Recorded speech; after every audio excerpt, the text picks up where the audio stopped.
Sir, ಈಗ ಚನ್ನಪಟ್ಟಣದಲ್ಲಿ high tech market ಆಗ್ತಿದೆ, ಅದ್ರ ಜೊತೆ ಇದನ್ನು ಉಳಿಸ್ಕೊಳ್ಳುವಂಥ ಕೆಲಸ ಆಗುತ್ತಾ ಅಂತ ಹೇಳಿ. ನಾವು ಮಾರ್ಕೆಟ್ ಮಾಡ್ತಾ ಇರೋದು ನಮಗೋಸ್ಕರ ಅಲ್ಲ, ಜನಕ್ಕೋಸ್ಕರ, ವ್ಯಾಪಾರದಸ್ಥರು. ಯಾರಿಲ್ಲಿ ಮೂಲವಾಗಿ ಇಲ್ಲಿ ಯಾರು ಇಷ್ಟಪಟ್ಟು ಇಲ್ಲಿ ಕೆಲಸ ಅವ್ರಿಗೆ ತಾನೇ ಮಾಡಬೇಕು. ನಾವು ನಮ್ಮಷ್ಟಕ್ಕೆ ನಾವಲ್ಲ. ಎಲ್ಲಿ ಜನಕ್ಕೆ ಅನುಕೂಲ ಆಗ್ತದೆ, ಎಲ್ಲಿ ಅವ್ರಿಗೆ ಬೇಕಾಗಿದೆ, ಎಲ್ಲಿ ಅವ್ರಿಗೆ ಸಂತೋಷದಿಂದ ಅವರೆಲ್ಲ ಖುಷಿಗೆ ಅಂಥ ಸ್ಥಳದಲ್ಲಿ ನಾವು ಆದ್ಯತೆಯನ್ನು ಕೊಡಬೇಕೇ ಹೊರತು ನಮ್ಮ ಇಷ್ಟದ ಪ್ರಕಾರ ಅಲ್ಲ. ಸೊ ಅವ್ರಿಗೆಲ್ಲ ಇಲ್ಲಿ ಇಷ್ಟ ಇದೆ, ಇಲ್ಲಿ ನಾವು ಬದುಕನ್ನು ಕಟ್ಕೊಂಡಿದ್ದೀವಿ, ಇಲ್ಲಿ ಭಾಳ ನಮಗೆಲ್ಲರೂ ಕೂಡ ಹತ್ತಿರವಾಗಿದೆ. ರೈತರಿಗೂ ಅಷ್ಟೇ, ರೀಲರ್ಸ್ಗೂ ಅಷ್ಟೇ. ಆ ಒಂದು ದೃಷ್ಟಿಯಲ್ಲಿ ಇದನ್ನು ನಾವು ಉಳಿಸ್ಕೋಬೇಕಂತೇಳಿ ಒಂದು ಪ್ರಯತ್ನ ಮಾಡ್ತಾಯಿದ್ದೆ. ನಾನು ಮುಹೀಬ್ ಸಾಹೇಬ್ರಿದ್ರು, ಪಾಪ ಇವತ್ತು ನಾನು ಮುಹೀಬ್ ಸಾರ್ ನೆನೆಸ್ಕೊಳ್ತೀನಿ. ಅವರು ನಮ್ಮನ್ನು ಬಿಟ್ಟು ಇವತ್ತು ಹೋಗಿದ್ದಾರೆ.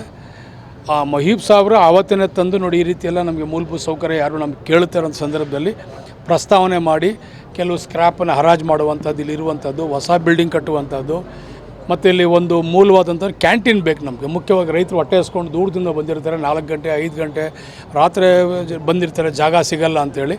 ಅವ್ರಿಗೆ ತಂಗುದಾಣ ಬೇಕು, ಒಂದು ಕ್ಯಾಂಟೀನ್ ಬೇಕು.